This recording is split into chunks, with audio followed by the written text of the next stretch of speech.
Okay, indirect proofs. Indirect proofs, we started talking about this last time. We talked about contradiction, contraposition, and this time we're talking about the two-part proof, P if and only if Q, and the biconditional proof of P if and only if Q. The two-part proof, show P implies Q, show Q implies P, therefore P if and only if Q. Remember from last time, we talked, time before last, we talked about how to show P implies Q. That would be assume P, thus Q, therefore P implies Q. So that's the direct process for showing that. The biconditional one, you're just going to start with your P statement and connect them together with if and only if to a whole bunch of different statements until you finally end up at Q. And the in-between statements do not necessarily reflect Q in itself. It might be computational work, algebra or something that you're doing in the process of getting from P to Q. So we're going to do both a two-part and a biconditional proof of the following statement. For positive integers a and b, a equals the least common multiple of a and b if and only if b divides a. So the least common multiple of a and b is the smallest positive integer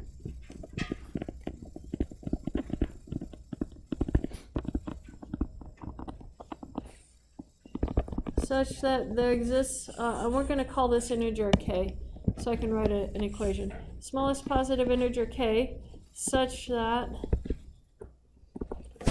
there exists s and t in the integer. These are all positive integers.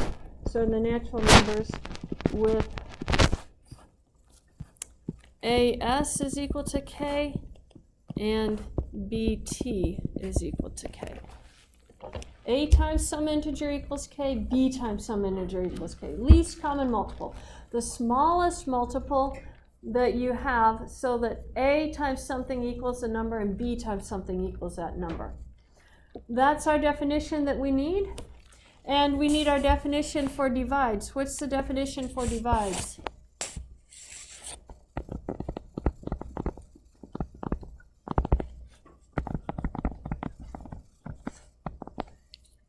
Let me see if I can write that a little better. Definition. Yeah. B divides A implies that there exists. I used a K already, and R and we can use an R. Oh, you said J. We'll use a J. There exists a J in the natural numbers because A and B are natural numbers, such that A is equal to B times J. Okay, so there's our two definitions that we have. If I'm doing the two-part proof, I have to show, we're just going to call this part P, and we'll call this part Q. So we have to show P implies Q for the first one. Then we have to show Q implies P, and then we conclude. So there's our proof symbol. Going for the first part, P implies Q. What is our hypothesis? Maybe we should step back first.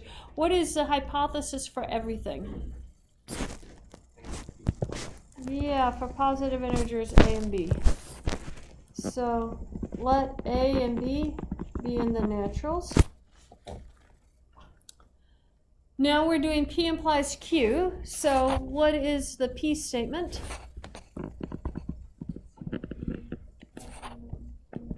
Yeah, A is equal to least common multiple of A and B. Now let's apply our definition for that.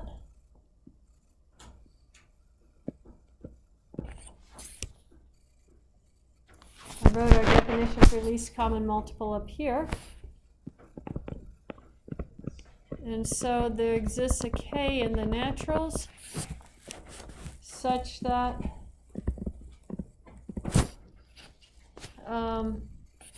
there exists S and T in the naturals with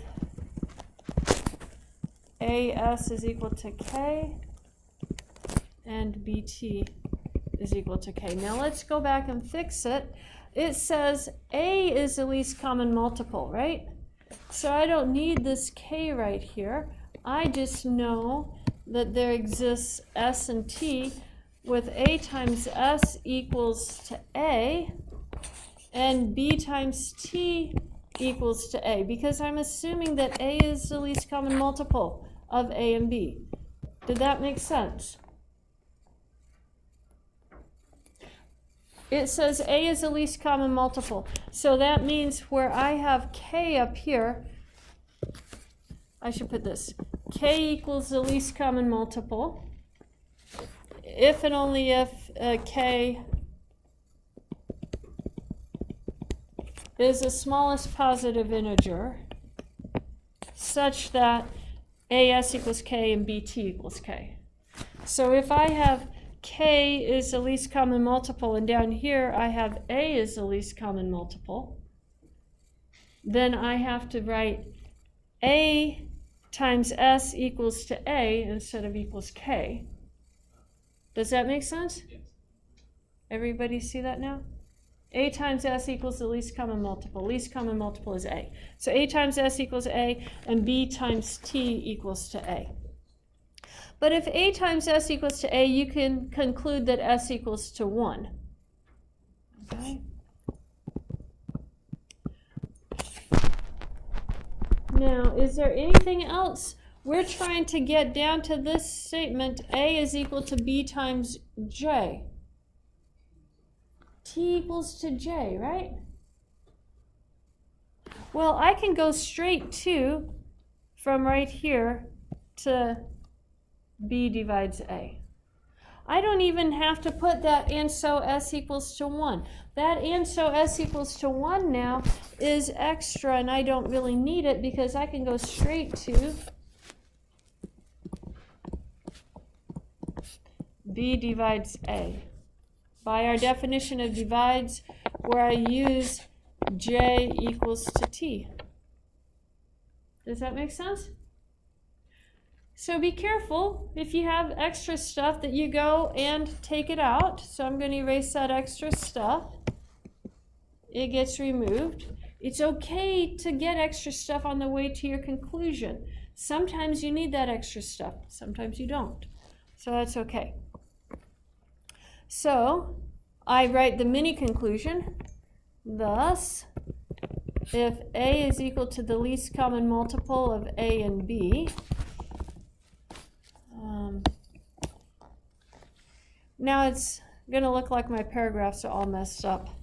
I'm going to go back over here, but just forgive me for the paragraphs messed up. If A equals the least common multiple of A and B, then B divides A as desired.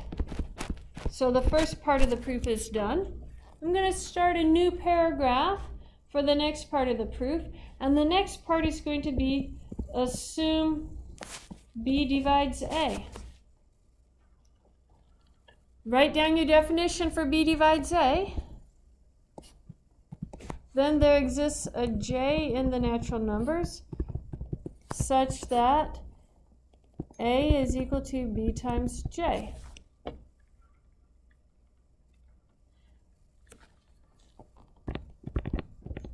And so A equals A times 1 and A equals to B times J imply that A is a multiple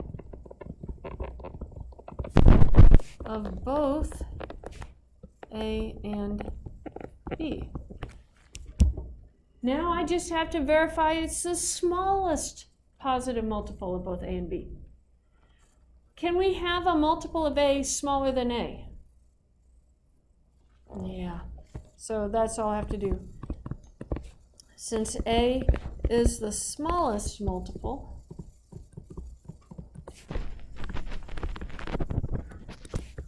of A and B, A is equal to the least common multiple of A and B.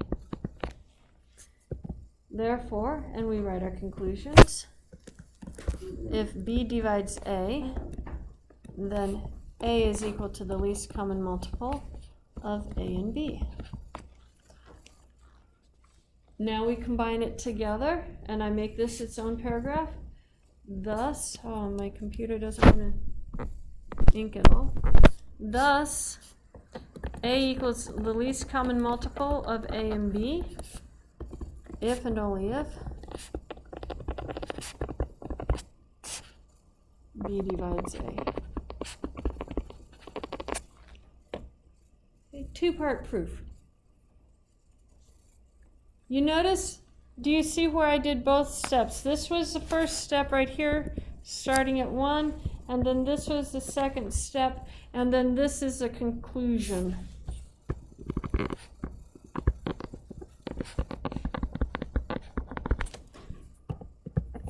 So those are the 3 steps. Question? How do we know A is the smallest multiple of B? How do we know J is small? It doesn't matter. No matter, there could be other multiples of B that are smaller, but it has to be the smallest multiple of both A and B, and you can't get something smaller than A for A. Okay, so that's a limiting factor. That's the limiting factor. Yeah. Any other questions on that? Okay, so let me add some more paper, and now we're going to do this one is going to be the, what do we call it? Biconditional form.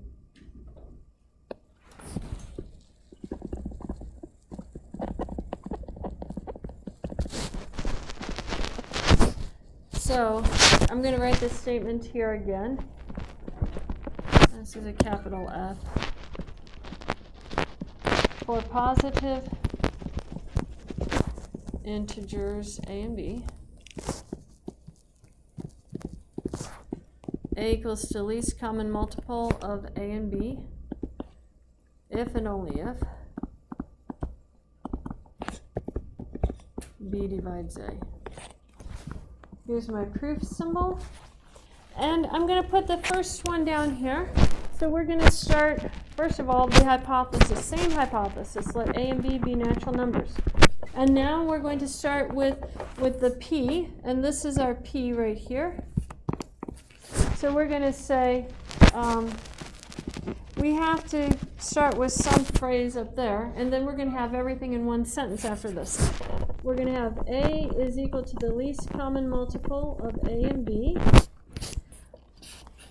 If and only if, what does that tell us? Yeah, so I put a double arrow because it needs to go both directions. If and only if there exists R and S in the naturals such that A times S is equal to A and B times R is equal to A. I think I used T last time. Let me keep them the same. S and T, not R and T.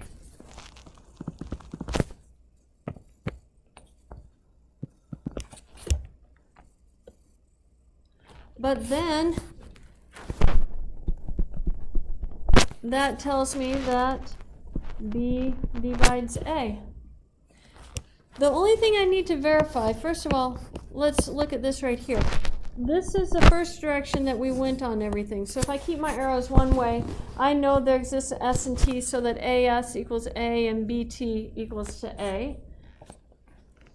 And then the next one, that tells us B divides A. But however, when I went back up this way, I made a very careful argument that A had to be the smallest value. Why is A the smallest value?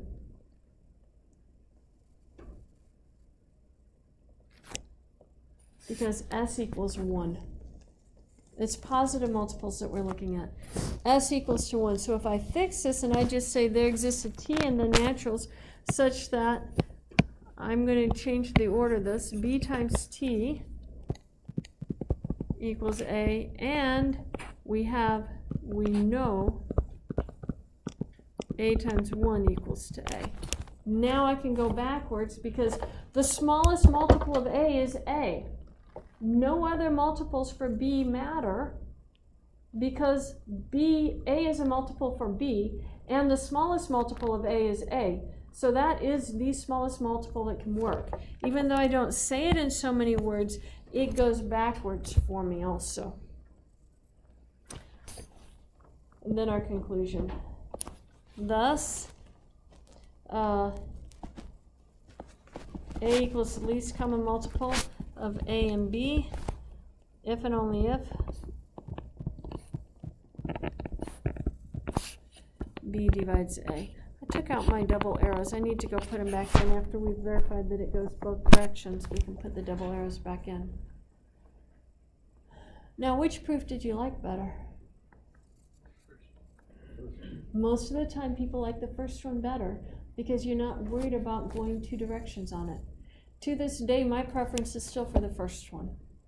That is the way you're going to see me writing those proofs. It's longer to type out, but it's more intuitive. It's more intuitive. Any questions on that? Okay, then we are starting on classwork. The book sort of points out, and I wanted to point this out, you can't prove everything. There are theorem statements out there that are undecidable. You can't prove them based off of the axioms that we have in the system that they're in. And that's Gödel's incompleteness theorem. So he actually proved that you couldn't prove everything. We still try, though. We still try. Okay, so what happened to my... Didn't I bring anything to class with me today? No, I didn't. Let me go get your classwork stuff. It's in my book on my desk. I was working with a student and I had snoozed my alarm, I thought. I turned it off instead. So I looked, oh no, I'm late to class. So I didn't grab anything. So I'll be back in a minute.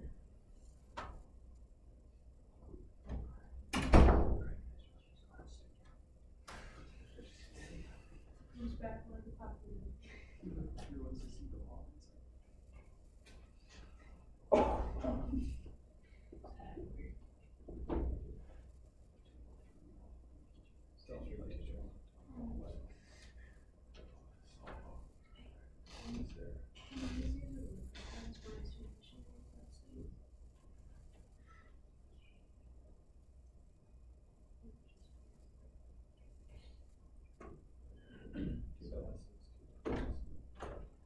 Okay, our classwork papers.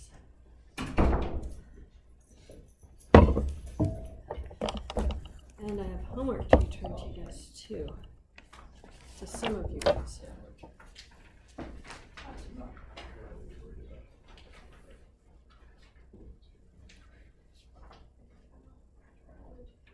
just going to send you an email.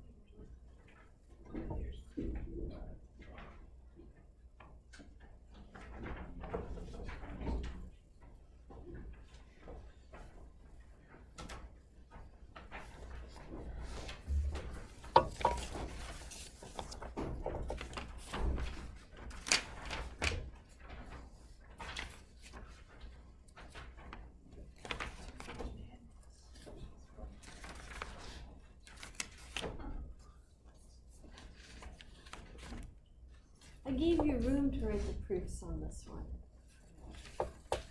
So yes, you don't have to use your own papers.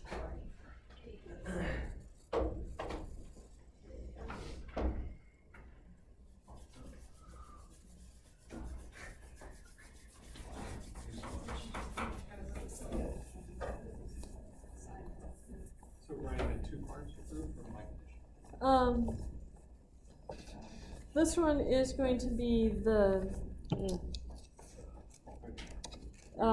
either one, whichever one you preferred. I gave you the two-part because that was my preference on it, but We do either one?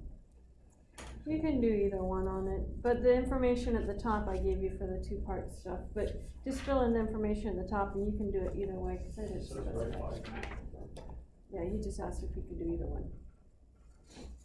Biconditional, but I gave you the information for the two-part one. Yes. Because I was thinking about the two-part one when I finally got around to writing it up.